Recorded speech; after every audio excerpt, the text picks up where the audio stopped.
मंडळी 15 ते 20 वर्षापूर्वी लोक नदीत गरीव किंवा मासे पकडून घ्यायचे ना, तेव्हा खवळे मासे लय भेटायचे आणि त्यावेळी त्यांच्याकडे पिशी नसायची. त्यावेळी ती लोक काय करायचे ह्या तुमका माहिती आहे काय? चला दाखवते तुमका काय करायचे ते. आणि ह्या ना आम्ही पण केलेला. आता आमचे मासे पकडून तर झालेले आहेत. हे बघा, हे जे तुमका नदीत दिसतात शरण ना, ते खूप असे कडक असतात, म्हणजे सहसा ते तुटत नाही. त्याच्यामुळे जर एखादा माणूस नदीत वाहत गेलो असतात आणि त्याला जर हे पकडलं नसा तर याच्यात खूप मजबूतपणा असता एकदम.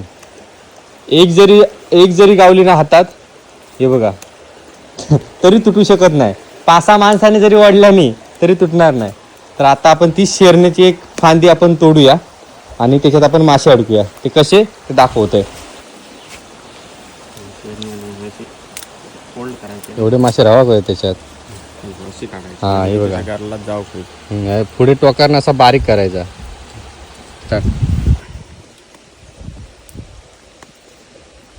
हे बघा, अशा प्रकारे या माशाच्या तोंडात ओवायचा. एक, जर तुमच्याकडे पिशवी नसत तर अशा पद्धतीत मासे नेऊची ही निंजा टेक्निक. आता आमच्याकडे पिशवी असा.